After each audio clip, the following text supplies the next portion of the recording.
Hello, everybody. Welcome back to the LAN Party Podcast. Today is Tuesday, January 1st, 2019. It's New Year. I thought I heard a door. I'm just going crazy now. It's the New Year. Is this the only stream we've ever done on a holiday? It actually might be. I think it's odd enough. I think it lines up perfectly. Yeah, I mean, it was Yeah. kind of convenient. I mean, because New Year's one of those holidays that it's a holiday, but it's really the day before that's the holiday. Mm-hmm. So yeah, it's 2019. Happy New Year. I hope you guys enjoyed yourself last night. Didn't get too hammered. I think we all kept it in check pretty well. I think so. How was getting home last night? Pretty good actually. Not Because bad. I get to a certain point where it was like my body kind of like realized, oh shit, I actually have to do something. Yeah, your brain's just like, okay, serious mode. It's like, all right, so we're up just a little bit for like 5 minutes. Well, that and I mean, you only had to go A block. like 2,000 feet. Yeah. But yeah, it was a grand old time. I'm super tired. I'm a little sleepy. Pretty sure everybody in the room's super tired. Nate's clearly tired because he's not fucking here. He's still asleep. We think. We hope. And hope he's not dead. Yeah, I'm pretty sure he's still sleeping, if I had to guess. My guess is he made the stupid mistake of going home and letting his dog out of the crate and into his room. And at that point, she's going to have all that energy built up, and she's not going to want to, she's going to be excited. And so it took her a while to wind down. But still. So man, what to talk about? Hope everybody's Christmas was good, because we weren't here for Christmas, obviously, because it was also on a Tuesday. And, Yep. everybody was with family. Yep. Nick was out of town. I was with my family. I was out of state. Yeah. He was in the middle of Well, fucking nowhere. that means you were still out of town. I mean, But out of town, could be in, 30 miles. Out of state, it's like, I'm a couple states away. usually when I say I'm going out of town, it means a different state. Well, I mean, technically, I could say I was out of town because, yeah, none of my family live around here. At least not where I went. I'd say there's it's like a 70-30. Like 70% of my family, at least on my dad's side, lives around here, and they're the ones who we always do Christmas with. But then 30% just shoot the breeze, and they're off wherever they can go. When I mean around here, I mean in this general area. A lot of my family's in Indiana, and a lot of them's in Kentucky, but Well, like, for Whatever. instance, my great aunt, my great uncle, their cousins, whoever they are, my cousin, her children, her husband, my other cousin, they all live within, the Lexington to Louisville area, in that range. But my aunt and uncle and my grandmother, my aunt and uncle live in North Carolina, my grandparents live in Georgia, and my other cousin lives in D.C. Yeah. I mean, I think I've got some family spread around, but I honestly don't keep in contact with much of my family. It's strange though. I don't know how how normal of a spread it is for family, because even on my mom's side of the family, almost everybody on her side of the family, as far as extended family is concerned, live up in Michigan, somewhere in Michigan. Only a handful don't. Yeah, it's weird. And it's even to the point where some of them you could almost walk from one of their houses to the next. It's crazy. I don't know how that happens. Magic. How Like, that do you happens. you just like, I want to live close to Aunt Tom, or like I want to live close to Aunt Betty, and so you just move into the house that's for sale 4 doors down. Yeah. I mean, there's been a couple of houses for sale right next to my parents' houses that I've been like, I would consider buying that. Live right next door to my I parents. don't know if I would do that because my parents would ask me for stuff all the time. My parents don't really ask me for anything. If they knew I lived close, it would constantly be, hey, can you do this? Or hey, can you do that? Hey, can you pick this up for me? Hey, can you go get so-and-so? Yeah, if that would happen, I'd be like, I'm moving 3 states away. Yeah. Oh, a better deal on a house just popped up in, like, California. So, Looks like I'm moving to Wyoming now. Yeah, the downside of having family is pretty close. Like, if you have a truck, you're everybody's Oh, yeah. go-to item chauffeur. Hey, you have a truck. Can you help me move this? Funny enough, what usually always stopped them was like, "You gonna pay for gas?" No. I can one up that one. You willing to clean out the bed of my truck? Because it's got a bunch of crap in it. Just for kid reasons. I'm sure you would, but would your kids? That's the question.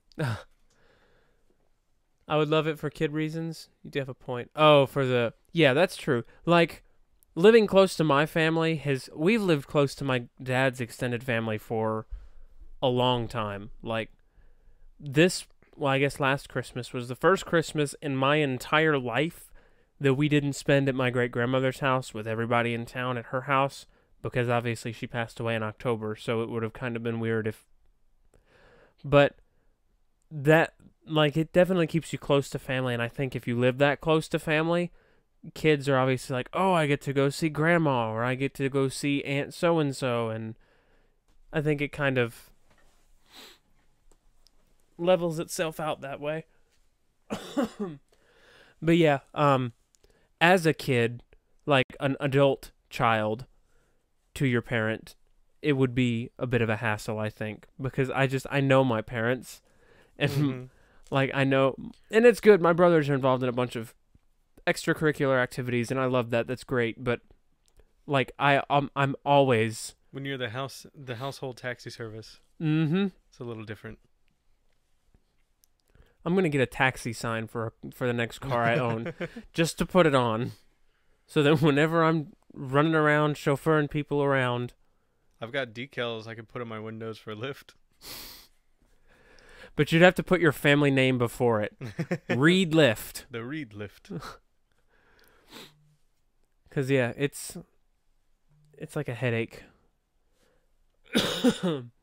And of course, Nate never gets stuck doing that. And you know what? He took his interior out of his car too, which means he can't do that.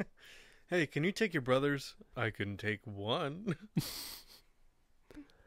I can't even take one of them in the truck anymore. I've still got all my dad's shit from the car crash in his car. Like, from his car is still in my truck. Nice. Like, you can't... I've got all that, plus like a dumpster's worth of trash from the basement, and a drum set. All in the truck. Yeah. Why do you still have the drum set in there? It kills my back getting it out, and then I was going to get it out and shoot a hole in the wall in the basement, so...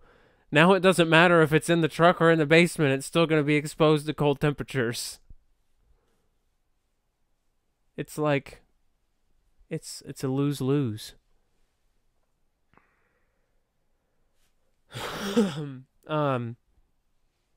What else is there to talk about? We were talking about something, and I can't remember what it was. Me either. Well, it's 2019, so that means we're not far off from the release of Arena and Sea of Thieves. So that's going to be cool. Still don't know how that's going to work, though. It's going to be really neat. For people that don't like the PvP, though, very much, or like they strictly play the game just to sail around and do that kind of stuff, it should lighten the load of PvP encounters within adventure mode, because most of those people that are straight up PvP are going to be joining the arena mode. Yeah, so I don't get sunk by a sloop who doesn't even take my loot. Yeah, or they're gonna get wrecked and then like realize, oh, this is shit. I'm gonna run back to the normal mode and go find the go find the people who don't want to fight so I can wreck them. Yeah, exactly. See, the good thing is, I think our crew's a good balance. Like, I have a feeling we'll kind of do both.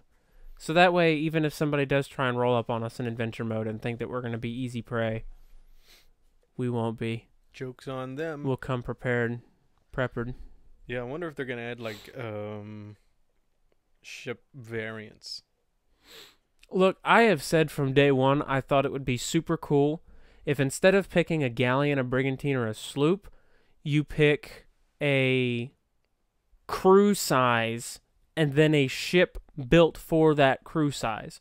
So, like, say you could pick a 4-man crew and you could pick from a galleon or maybe a junk or a light, like a small frigate or something like that that is different appearances but still designed for a crew of 4. Like, that to me would be awesome. Yeah, that sounds pretty neat. Like, for instance, instead of a sloop, maybe you want to do a small schooner, which is, I mean, in effect, it's essentially a sloop, but the framework is different, and it's a different looking ship. What you were saying is I can solo kill squads with a sloop whenever the arena comes out. Of course, I haven't tried as of now. I mean, Yes. you can certainly try.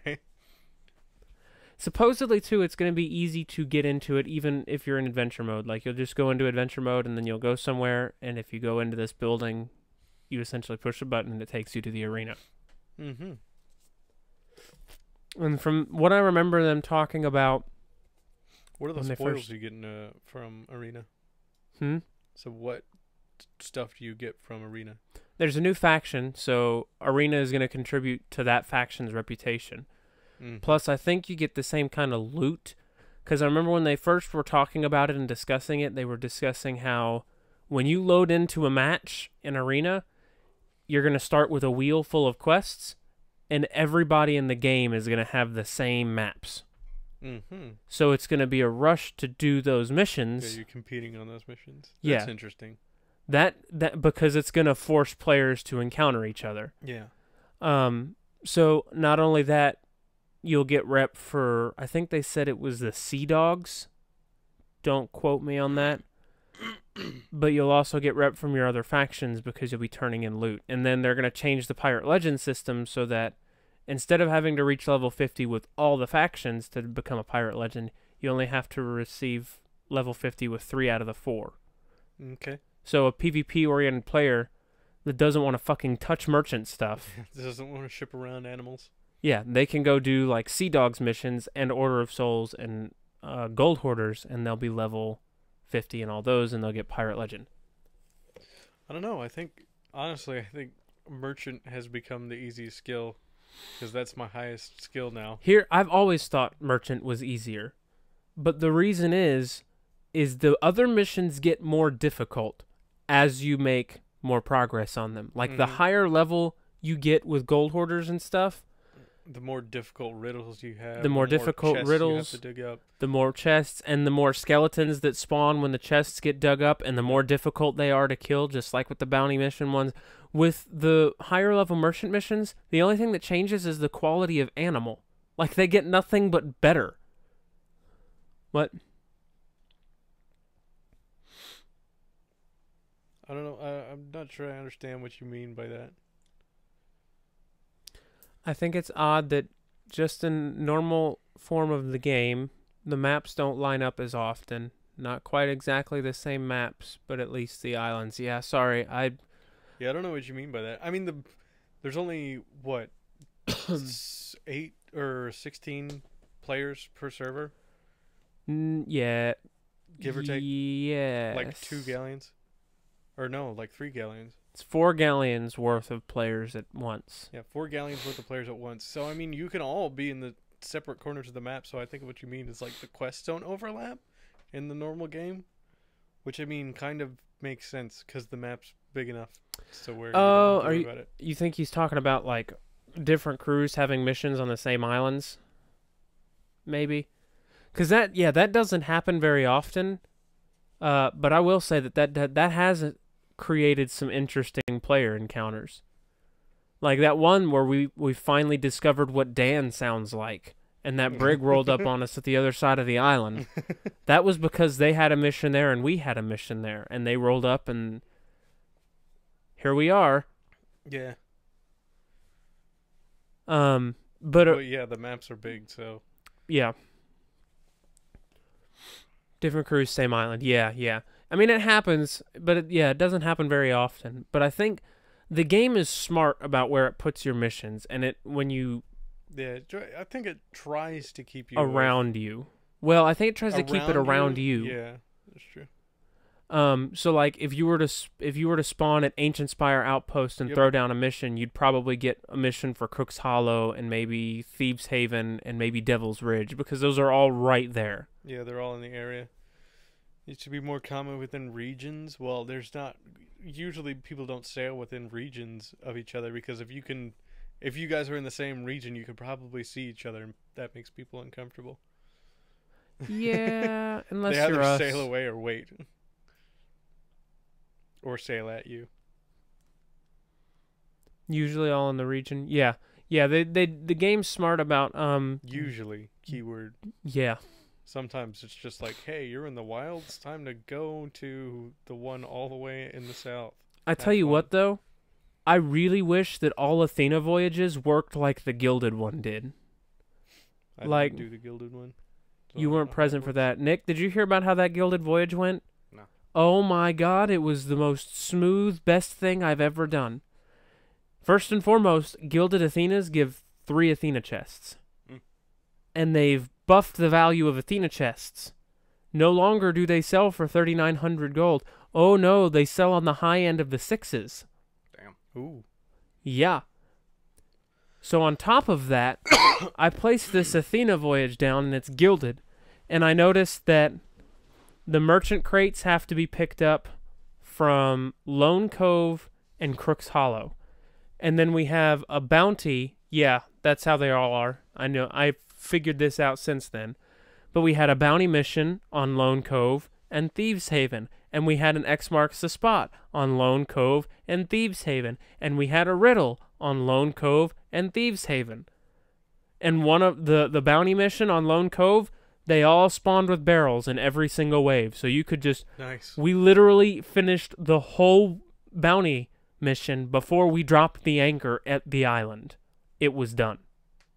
Nice. Just from the ship. Impressive. All that stuff was done in like an hour. Like we had an Athena mission done in an hour, maybe an hour and a half. We could have done it quicker had we not stopped and done stuff in between. It was impressive. I wish they all worked that way. Like I wish that was the norm for Athena voyages. Because that was super convenient. And guess where the mission, the cargo crates that you picked up on Lone Cove had to go to Thieves Haven or Crook's Hollow. And then the missions you picked up on Crook's Hollow had to go to Lone Cove. So like it was literally just going back and forth. That was a great night. Like that loot was killer. I really wonder though, like if somebody's tried doing a Gilded Athena mission in the Devil's Roar, because I think somebody said that it doesn't change it. I don't think it does. It wouldn't, because when you think about it, there is an Athena, like a normal Athena, and then there's a Devil's Roar Athena. The Ashen. Yeah. Don't stop in between to fight a Megalodon, Kraken, Sloop, and Brig. Yeah. Yeah, if you don't stop to do all that, it usually takes a little bit less time. And then, we could have been a little quicker if we didn't, decide to send John over to an island to screw up a sloop at a fort and then ended up becoming Rambo of the Sea of Thieves, effectively. Wiping out an entire crew, blowing their ship up, and selling an entire fort's worth of loot. Beautiful. It was fantastic. I'm telling you, that was one of the best nights I've had in Sea of Thieves in a good long while.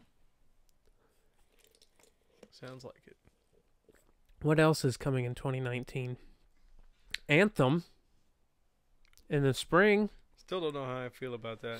Look, here's how I feel about With it. all the games coming out and all the disasters that are following all of them, I'm worried.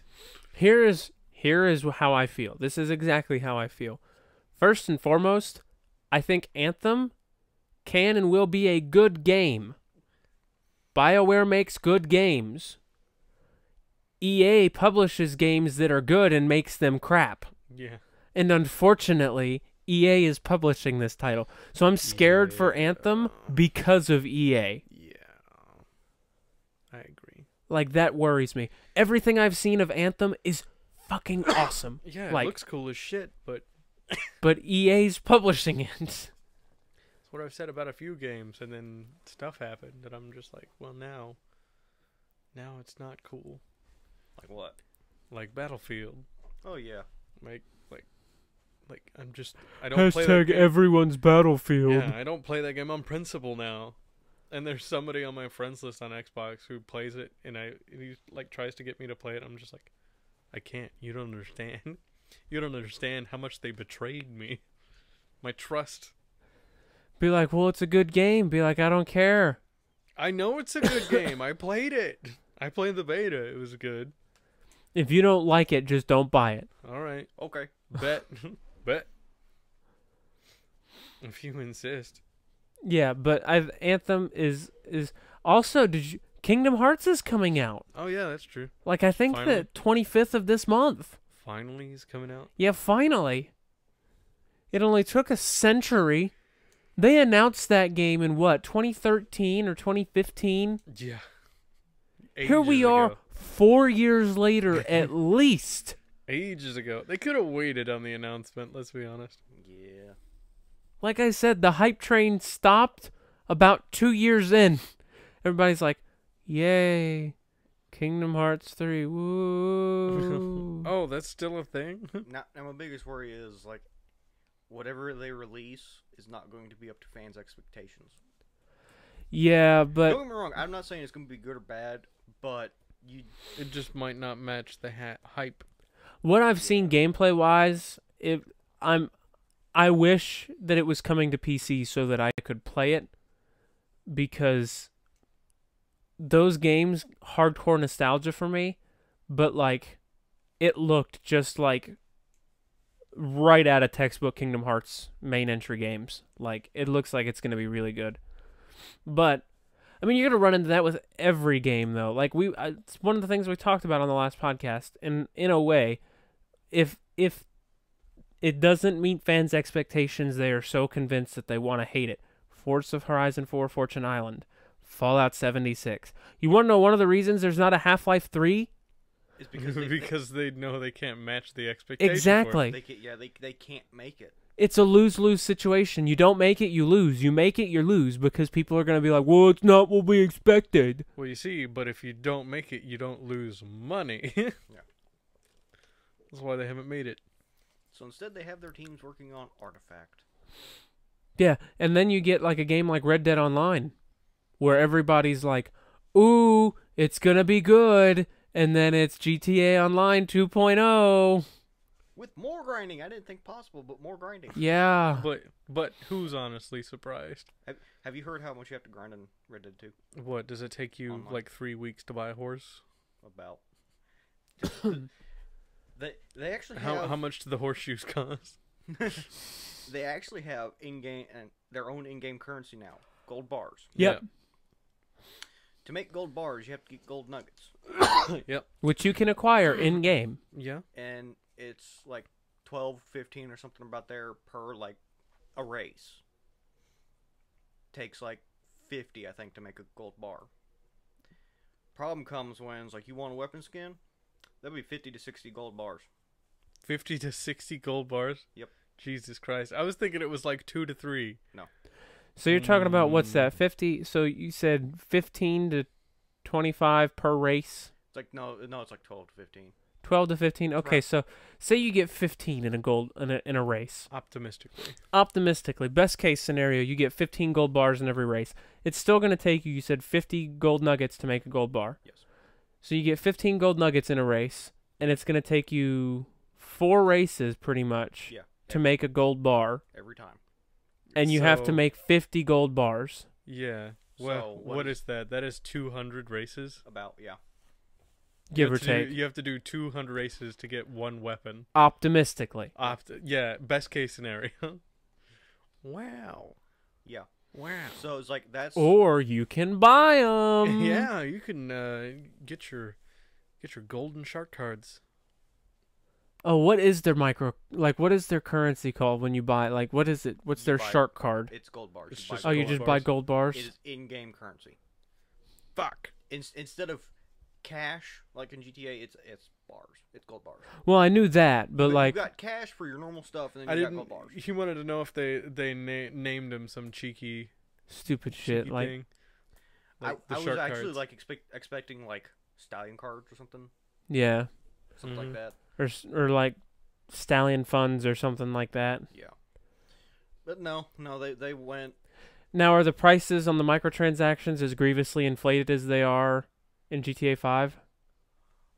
So, like, spending $100 gets you $8 million in game, which is like Chump bitch change. money. Yeah. Chump change. I honestly don't know. Yeah, what are the exchanges on that? I haven't looked at it since it's still kind of in its infancy.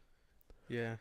It's so hurts too to watch some of those people that were so freaking stoked about that game.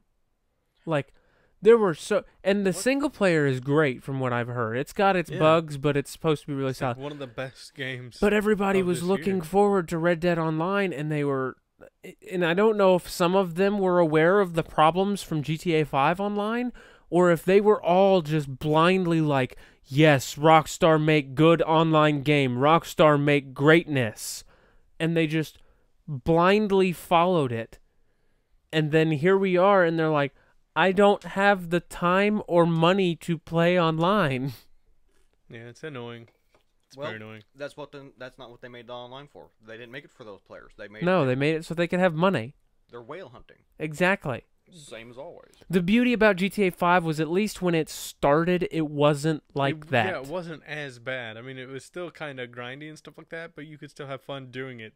But now I feel like if I go on GTA Online and I try to grind to buy one of the new cars, I'm going to be there for a long-ass time. Oh, hey guys, part of the Executives and Other Criminals expansion, or no, the Ill-Gotten Gains or whatever, it's like, part of that, you're going to be able to buy a yacht, and we're like, oh, how much is that going to cost? $10 million. But that's like, 120 real world dollars. yeah, it's like $120 in microtransactions, or $120 of work, or 120 hours of work. Like, why you gotta do this to me? It's silly. Super silly. That game, I think, is going downhill too. I'm surprised that they recently launched another expansion, to be honest with you. Oh, they did. Yeah, that arena, or Wow. they opened up Maze Bank so that there's like demolition derbies and shit like that in the Maze Bank arena now. Looks fun. Not gonna play it.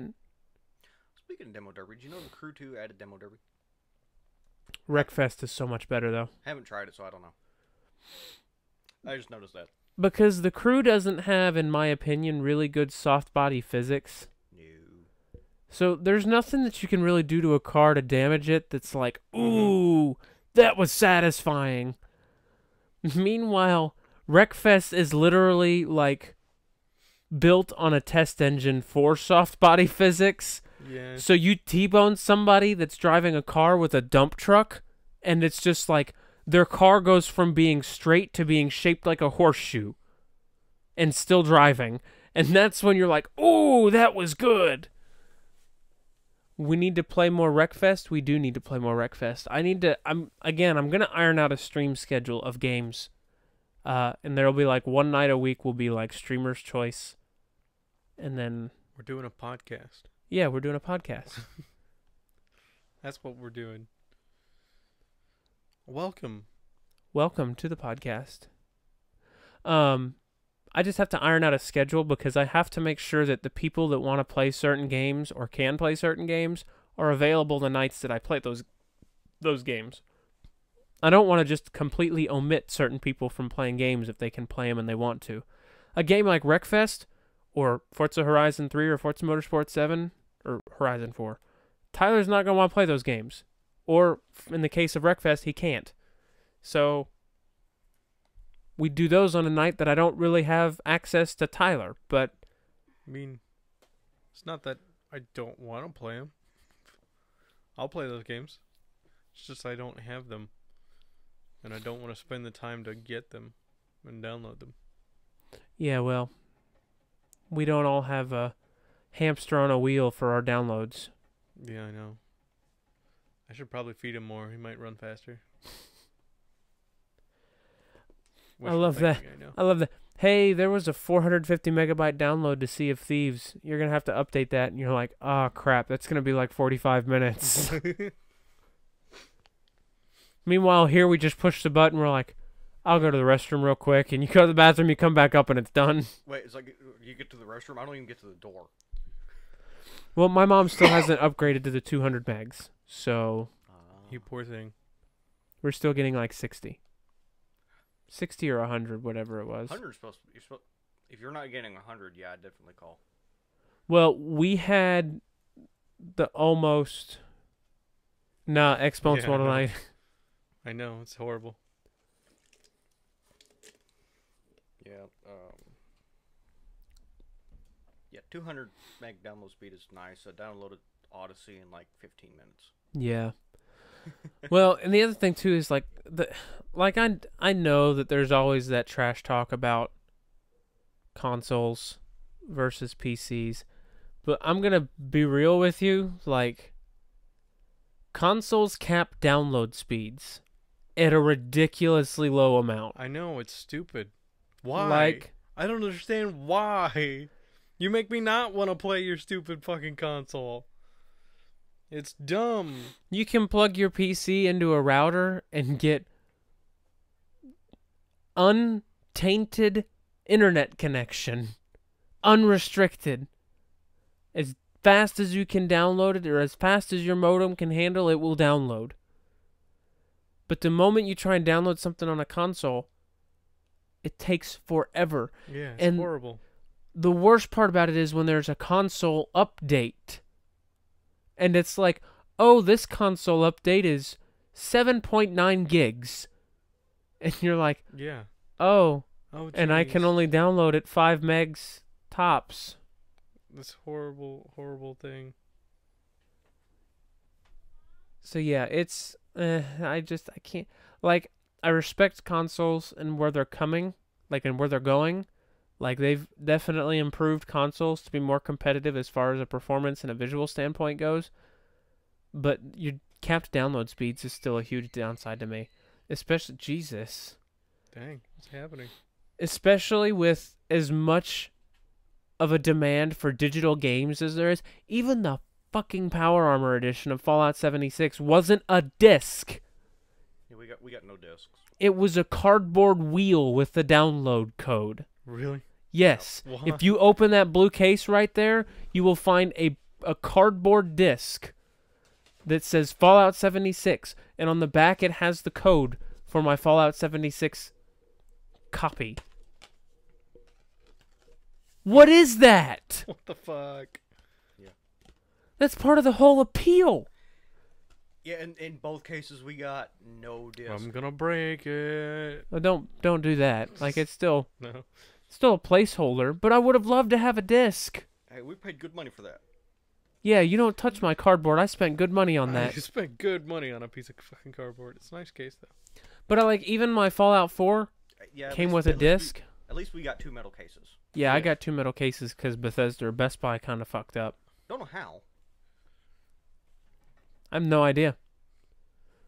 I don't know if they're like, I don't know if that was a pre-order bonus from Best Buy for pre-ordering through Best Buy. You got a collector's edition case, but I'm glad I got both. When are you gonna get your new bag? It's gonna take several months. Yeah, they said it probably won't be until the end of January, early February. After they leaked everybody's information online. Yeah. Did you actually end up submitting your ticket for that? I have not.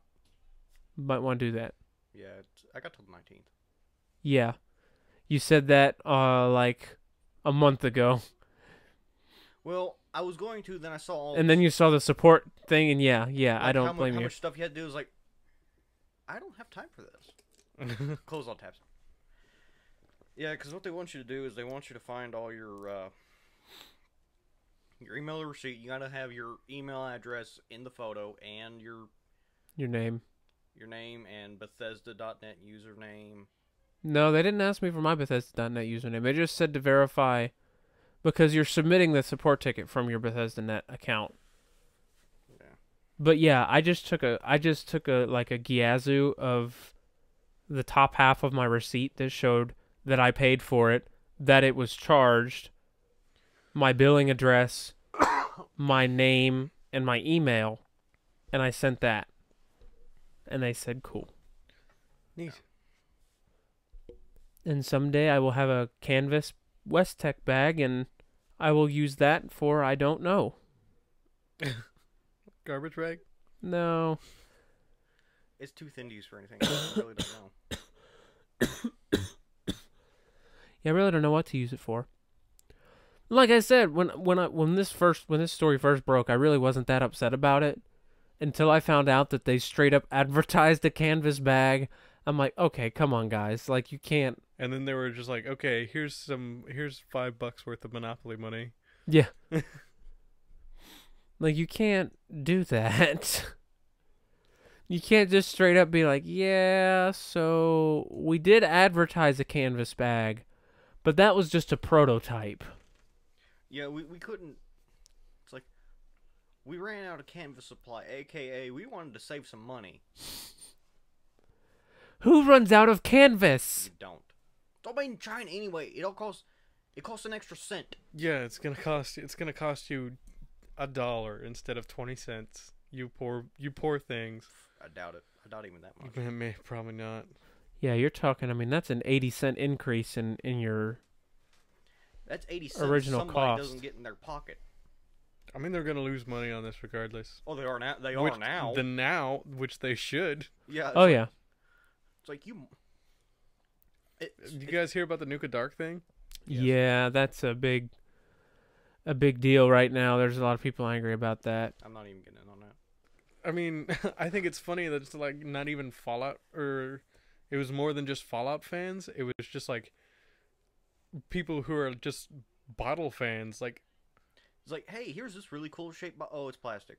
yeah, it's plastic and it sucks. You can't pour. I anything can't in. remember though. From all the marketing images that I've seen though, it didn't really look like that bottle was anything special.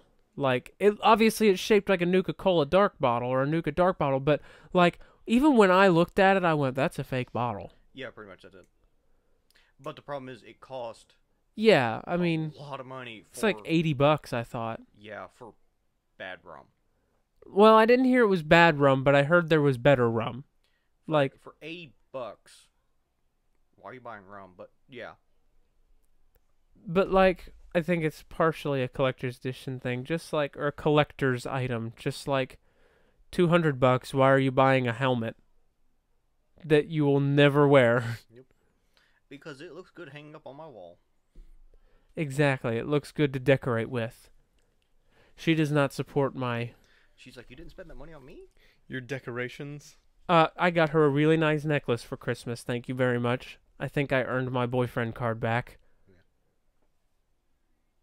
But yeah, like it's a collector's thing. Like you bought the Nuka Dark so that you had it. But like it's just like the damn Nuka-Cola Quantums. I regret drinking that. I bought 6 of those things. I could have made $400. just to find out, yeah, Damn. it's just Jones Berry. Yes. And I told you what it tasted like, so I was like, And I thought I was just the coolest shit when me and Nate had our little LAN party in here and we were playing Fallout 4 on our computers and drinking Nuka-Cola Quantum. I'm like, oh, this is good. And you're like, and you looked at the back of the label on the one that I gave you and you're like, oh, it's just Jones Berry. I'll just go get some at Meijer and keep the bottle. And I'm like, Shit. and then I'm like, well, I mean, still, it's cool anyways. And then I went and looked and I see them on eBay. Brand new Never open Nuka-Cola Quantum Collector's Edition bottle. Limited edition Target. $75. Oops. Imagine what they'd be worth now. They've devalued quite a lot. They're about $20 now. Oh, darn. But still, that's $20 for a bottle when the case costs like what, $8? I bought all 6 of those for $7.50. Yeah. Give or take. Actually, no. You know what? I think they're about $2.50 a piece. Now that I think. So it was probably closer to like $14, $14 or $15. But I mean, still, $15 and you turn that into $400? That's what you call smart business. My dad tried to get me to sell my damn Pip-Boy too. How much is it going for now? Well, not anymore. But when I told him, because he was giving me grief about buying, he was making fun of me for buying a freaking helmet that I'm never going to wear. And he's like, well, how much do you think you could sell it for? I'm like, well, if I tried selling it, I could probably sell the helmet for as much as I paid for the whole damn kit. And I'm like, and it's the same thing I got for the last one. I'm like, I paid about $200 for the collector's edition of the last game. And he looked at me, he's like, geez. I'm like, yeah, but the Pip-Boy was listed on there. Just part of it alone was listed for like $450 when they first sold out. And he's like, and you didn't sell it? No. Why would I do that? I bought it to have it. I don't need the money. But I mean, money. Tyler? If I spend $200 on a collector's edition of a game, I'm buying it for the collector's edition stuff. If I just wanted the game, guess what? I would spend the retail $60. Okay. Counter argument. Here we go. Hear me out. Money. You can still buy the collector's edition, and then you make your money back and then some by reselling the stuff out of the kit. Yeah, but you can't guarantee that you will get a collector's edition if you sell the one that you bought. And? I want the If collector's edition if it's stuff. not your goal to have the collector's Do edition. not sit here and tell me that T-51 helmet is not cool. Okay, it's pretty cool. Damn right it is. A glow-in-the-dark map? It's pretty freaking cool. Glow-in-the-dark map? Okay, it's kind of lame. It is not. It is. It's a full map of the game and it glows in the dark. Did you see the Dragon Heist box that my brother got? No. You didn't see it? No. Wow. It's like, I think it cost, he lowballs it. I think it cost $500 for the box set. What all came in it? It came with minifigs for all the important NPCs in the campaign. It came with a very big, I don't remember the size of it. I think it's about the size of our battle mat, of our playmat. Cloth map of the city of Waterdeep and the surrounding area. Yeah, I saw the map. Yeah, and then and then it has several different things for like city battle maps and stuff like that. Mm-hmm.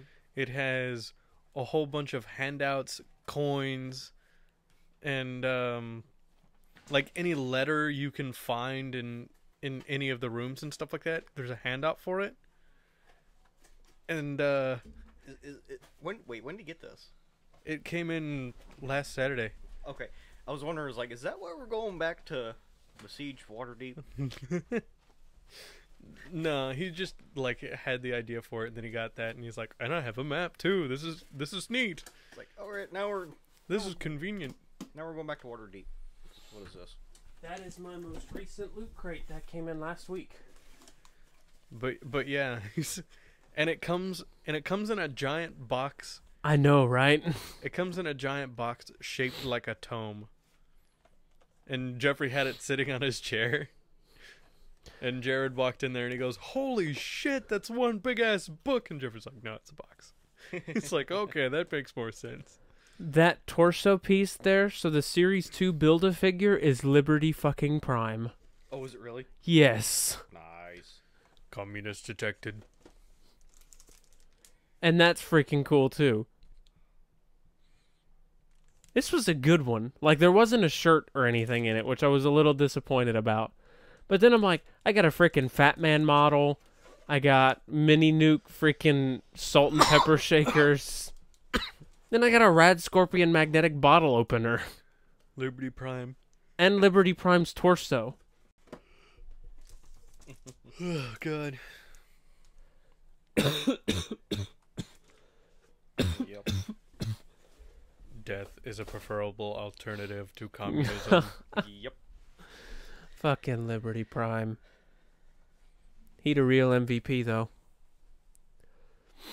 Has anybody heard from Nate? He's still not online on Steam. No. He hasn't called me, he hasn't texted me. Should we go check on him? I think his phone's off. Because I messaged him on Facebook and it said it didn't receive. He didn't send. He's not on Facebook very often, though. Well, I mean, yeah, but still. I don't know. It's weird. Surely to God, he couldn't have been that tired. Although I will say, he did talk about the other day when we went to go look at cars for my dad. He mentioned, he's like, maybe I'll just stay up all night Sunday, go to work Monday morning, and then sleep before going over and doing stuff for New Year's. Because he expected to only be at work for 15 minutes.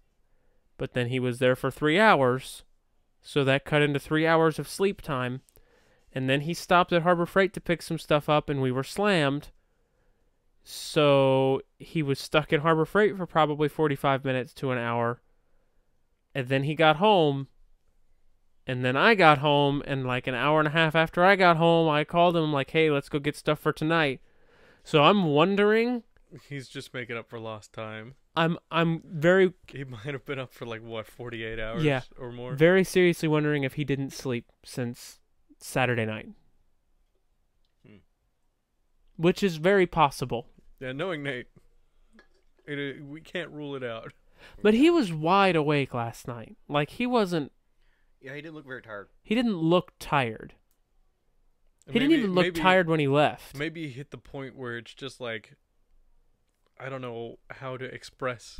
Yeah, but usually you can tell how tired I feel. Like, usually that comes on, and you could tell when somebody's tired. There was no point yesterday that I went, yeah, Nate's tired.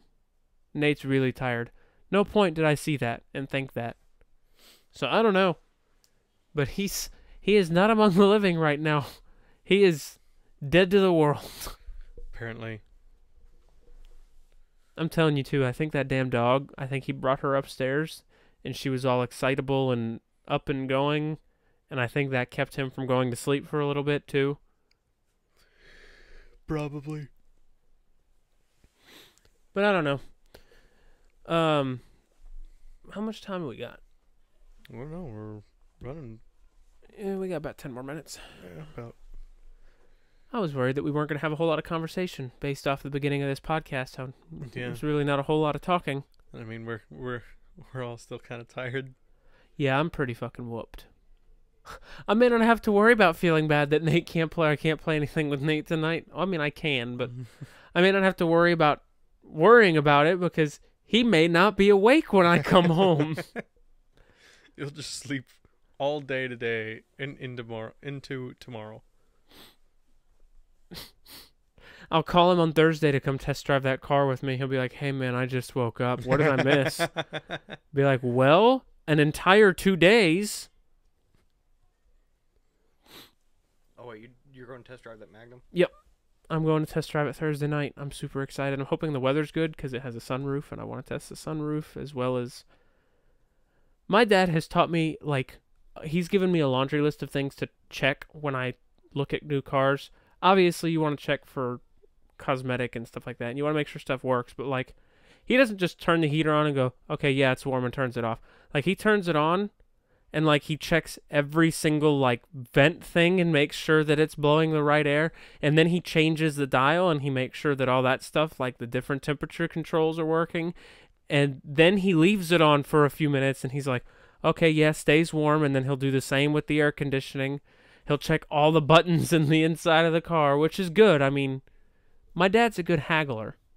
And also make sure all the doors work. All Yeah. the handles on the doors, inside and out. It's like you get in and it's like, all right, well, it looks like it's pretty good. I'm pretty interested in the car. And then you pull the handle on the door and it doesn't open. And you're like, Like you seal the deal while you're inside the car before you've gotten out. Yeah, it's like I think. yeah, like the guy's like hard selling you on. It's like, see, it's really what you want. It's like, you interested in the car? I'm like, yeah, I think I'm really interested. I think I'll close on it and shake on it, and then and Shake like, on it. fucker. Be like, oh yeah, the driver's side door doesn't open from the inside. All right, I'll see you with the check on Monday morning. Have a great night and you enjoy this car. It's just like you're just sitting there staring at him as he gets out and walks around. You're just staring at him through the driver's window. It's like, I am going to beat you to death. With this handle that doesn't work. Well, it's like we thought we broke the rental car. Yeah. Because Turns out the child lock was on. I've never seen one of those. If I'm being completely honest with you, never seen one of those. I've never used one. I mean, you haven't even figured out one from your mother with your brothers? No. Because you got to keep in mind, my mom drives a minivan. All of her child locks, and she drives like the high packages in Chrysler. So right now she's got the touring Town and Country. So like, all she has to do is push a button up front and those back two doors won't open. Oh, yeah, okay. And that button's pretty easy to find. But I've never been like, oh, look, there's a little switch on the inside of the door that I have to switch to let Tyler get in and out of the car. Yeah, it used to be where you had to take the key, insert it, and turn it. See, that... I think that's how mine is. That's just... It's so weird. Yep. I only really remember them because my little cousin had a bad habit of opening the fucking doors going down the highway. Oh, my God. Yeah. Don't most cars now, though, like, they won't... Well, I guess they will unlock, even if you're going down the highway. But I thought there were safety locks on them to prevent that. These are older cars. This is Yeah, I know, but, like, aren't newer cars... Even if you're going at highway speeds, I don't think you can open the door that going fast. I'm pretty sure it's a safety lock thing. Yeah. I'm pretty sure. Yeah, this was before that. I could be wrong, but yeah. I mean, obviously it was before that, but I mean, they used to have the locks. Like, you could just lock the lock. And like when it was locked, you would put the child safety on and it wouldn't unlock it. Yeah. Well, Like, that's how my dad's green truck was. you also remember on most cars, the actual lock that you could pull up on most cars in the back actually sinks down further than the front. Yeah. Well, but like I said, even, I mean, obviously, Or I on some suppose you vehicles could... doesn't have one at all. Yeah. Like, Nate's car didn't have them. yeah. Mom's Equinox. The rental doesn't have them. Yep. There's no locks on the back. Does your car have them? I think so. Okay. I know the truck has them. I could have swore it had them. It's just little sticks on the Yeah. side. Well, the truck still got them back when they were like cubes that came out of your door. Yeah. I'm thinking about too, I've got a laundry list of stuff that I want to put on this Magnum if I get it. Obviously, I want to put different wheels on it, new headlights, new taillights, a new exhaust system. And I'm seriously considering putting a remote start on it. And like one of those, not necessarily keyless entry, but like you can just grab the door handle and unlock it if the key is in proximity. But I don't know how hard all that stuff is to do. I've heard the remote start's not too terribly difficult. No, because you're just hooking it up to your ignition. But I would imagine doing like a full-blown... Yeah, the whole keyless entry with the door. With the sensor, yeah, I'd imagine that's pretty difficult. I'd imagine like you'd have to get whole new handles, which themselves, like, that's not too bad. You have to take the interior part. Yeah, but Nate's got experience doing that, so it shouldn't be any time at all for that. Problem is, Nate doesn't have the intention of putting it back. Yeah, but he's put it back before. Yeah. Although he's never taken door panels out. Door panels suck because you break stuff. Well, door panels on new cars suck. Biggins. Yeah. Well, door panels on my car, you just pop them off. Well, I had to take my driver door panel off my truck. It still sucked. I broke 3 clips. Yeah, like, I'm sure you... But, like, there's... With the new ones, you've got the electric window motor, and you've got your mirror motor, and you've got your door locks, and you've got all this other stuff, your speakers. You were joking about like not being able to open the door from the inside. That's why I had to take my door panel off. For about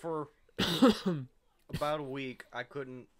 I had to roll down my window and open my truck door from the outside. You know, Roy can't. The car that he's driving right now, it's like an old Corolla, like an old Corolla, like an 80s or early 90s. That orange one, he can't open the driver's side door of it from the inside or the out. So in order to get in, he has to get in the passenger side and crawl over the console to sit down in the driver's side seat and turn the car on. I'm like, that would be miserable, but it'd wake you up every morning. Yeah. All right, time to go to work. Open the passenger side door, and you just fucking jimmying into the driver's seat. God, that would suck because like that's not a big car, and Roy's not exactly short. No, it's just that'd be a handful. Every time you got out, you'd have to put the seat all the way back and lean it back. Yeah, but he said like something like the door's jammed or the lock is jammed and he can't unlock it. Yeah. And there's nothing he can do other than replace the door, but in order to replace the door, you have to open the door, and he can't open the door because the lock is stuck shut. Yeah, but the only thing you can do at that point is like hope you can get the panel off right there near the lock and reach in there and force it, but half the time you have to get a clip that's in the door well. Like, yeah, no. Yeah, I don't remember. But like the way his problem is like there's literally nothing he can do to fix it. Yeah. He's just stuck with it. I'm like, damn, that sucked. Because he got that after his Ford 500 blew a timing belt. Like he had a bad. No, it was a belt. Bet it was a chain. I bet it was a belt. Okay, whatever. Because he said when he dropped it off at the mechanic that it was a belt. Because he had to replace the timing belt. Because it was expensive. Because he was told where to go get the part. But I asked him, I'm like, you broke your timing belt and you still drove it? He's like, yeah, I'm a little worried about it. I'm like, most cars, if you break the timing belt and drive it, that is catastrophic engine failure. Yep. And he's like, well, I'm hoping that it can be saved. He's like, I took it to the mechanic and he told me that he thought it was a non-interference belt. I'm like, my car's a non-interference belt and I still wouldn't want to try. But I'm like, non-interference belt means when that belt breaks, the engine shuts off and it won't come back on. Because it locks the engine pretty much to keep it from getting out of sync with each other, like to keep the valves opening when they're supposed to and to keep the crank weighted where it's supposed to be. I'm like, if your belt broke and your car kept running, probably got bad. And he came to me, he's like 2 weeks later, he's like, yeah, so he's pretty sure the engine's shot. I'm like, well, time to drop a 5.0 in it. Fucking Ford 500 with a 5.0, that'd be awesome. Grandma's got to get to the grocery store and fast. Oh, man. It's been a rather mild podcast, but like I said, everybody's pretty tired, so it is what it is. But we're going to skedaddle and figure out what we're doing next, and we will see you all next Tuesday for our second podcast of 2019, so everybody have a good night, and we might be live tonight playing some games. We might not. It depends on what happens in the next hour or two and what everybody's plans are. Yeah, whoever falls asleep. Yeah, so just depends. If I'm on, I'm on. If not, you can count on me being here tomorrow for sure. I will be on plenty tomorrow night. So thanks again for tuning in, and we will see you all next Tuesday at hopefully 4:30.